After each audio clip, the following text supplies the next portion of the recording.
In a valley torn by mistrust, an abandoned Lakota infant became the spark of a fierce and fragile conflict. John Carver, caught between two worlds, faced suspicion and betrayal from both settlers and native tribes alike. But it was his quiet act of compassion that changed everything, revealing a hidden hope for peace. Just wait until you see how this unexpected courage turned the tide and why justice at last found its way. John Carver was a man caught between worlds. In the valley where settlers and native tribes eyed each other with wary suspicion, he was known as a fence rider, a term whispered with both curiosity and caution. He belonged neither fully to the settlers who had carved homes from the wilderness, nor to the Lakota people whose ancestral lands stretched beyond the hills. His loyalties were tangled, even to himself, a man who had witnessed too much conflict, yet found no place where he truly fit. One late afternoon, as the wind stirred dry leaves along the creek bed, a faint, fragile sound broke the usual quiet. A soft, desperate cry, an infant's call for help, pierced the air. John paused, his heart tightening. The sound came from the shadowed banks, where thick brush tangled with reeds. He moved cautiously, drawn by an impulse he scarcely understood. There, nestled among the roots, was a tiny Lakota infant, eyes closed, shivering in the fading light. No mother in sight, no family rushing to reclaim their child. The camp nearby sat in silence, a delicate tension hanging between the tribes and the settlers, fear and distrust like a wall neither side dared breach. John's mind raced. Why had the infant been left alone? Had it been abandoned, or was it a desperate attempt to protect the child from unseen dangers? Whatever the reason, the baby's vulnerability cut through the hardened layers of suspicion that coated the valley. In that moment, John's conscience stirred with a mixture of fear and guilt.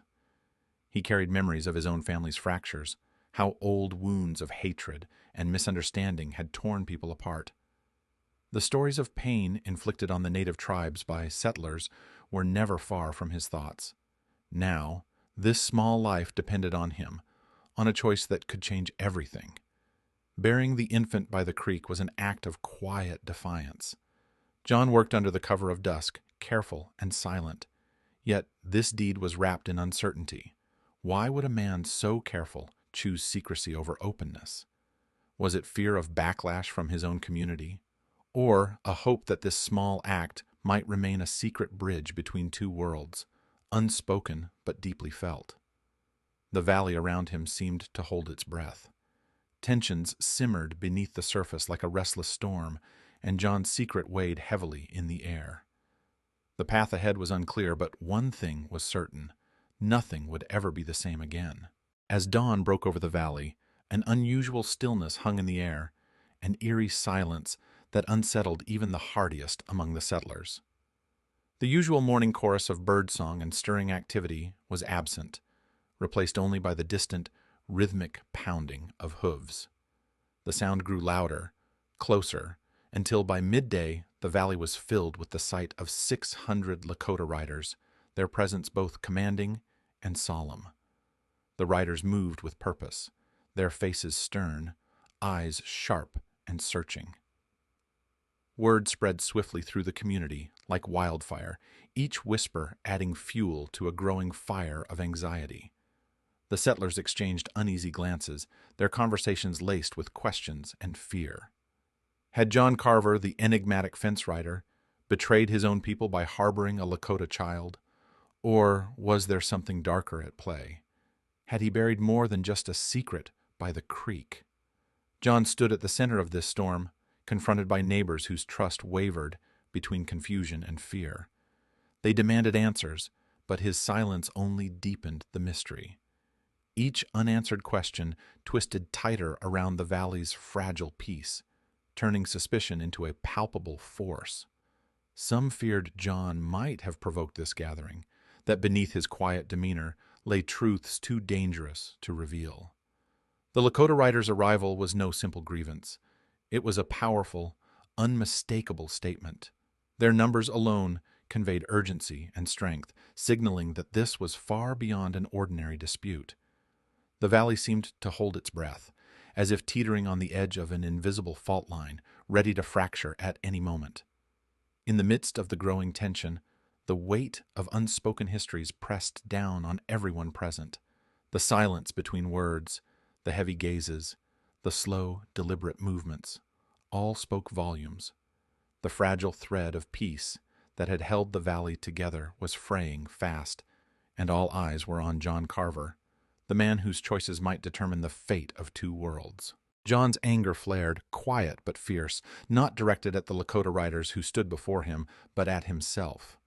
It was a storm burning inward, fueled by years of silence and fear. His fury was for the shadows he had hidden in, for the times he had failed to openly stand beside those who suffered under the weight of suspicion and division.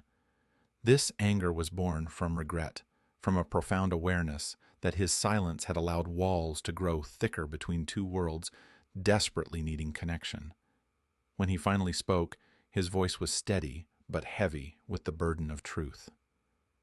John recounted how he had found the infant, fragile, abandoned by the creek, left alone in the wild, where survival seemed impossible.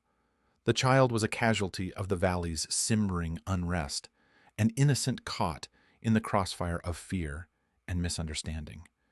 His decision to shelter the infant had been born of a desperate hope to protect a life, and perhaps to protect a fragile bridge between cultures. At first, the Lakota riders' faces were hardened by suspicion, their gazes sharp and wary. But as John told the story of the child's plight, a change swept over them. The fierce anger in their eyes softened, giving way to a quiet grief. The infant became more than a child. She was a symbol of everything broken in the valley, a reminder of the deep wounds inflicted by mistrust and fear. Their anger turned inward, mingling with sorrow for what had been lost and what might still be saved. Yet, not all hearts in the valley bent toward understanding. The settler leaders, quick to see rebellion in any act that challenged their authority, demanded John's immediate arrest. To them, he was no protector or peacemaker, but a traitor to their cause, a dangerous spark threatening to ignite deeper conflict. The valley erupted in chaos. Voices rose in anger and accusation, the fragile peace shattered under the weight of competing fears and misunderstandings. Amid the turmoil, John stood caught between two worlds, his own burning with frustration, yet holding on to a desperate hope that peace could still be found. The bitter clash of loyalties and grief left the valley trembling on the brink. And John, burdened by his own anger and the world's judgment, became the unwilling fulcrum upon which the fate of both peoples now balanced. As the sun dipped low behind the rugged hills, casting long shadows across the valley, a calm voice rose among the Lakota chiefs. Their presence, once charged with tension, softened with thoughtful reflection. They spoke not with anger or accusation, but with respect and understanding. They acknowledged John's courage, the heavy sorrow he carried in his heart, and recognized that the infant's burial was not a betrayal, but a silent plea for unity in a time of deep division. Slowly the riders began to disperse. Their departure was quiet but purposeful, a gesture that carried profound meaning. It was a reminder that beneath the layers of suspicion and fear, the bond of shared humanity endured. Their presence had been a powerful message, not one of division, but of potential connection. The valley, which had held its breath through the day's storm, finally exhaled.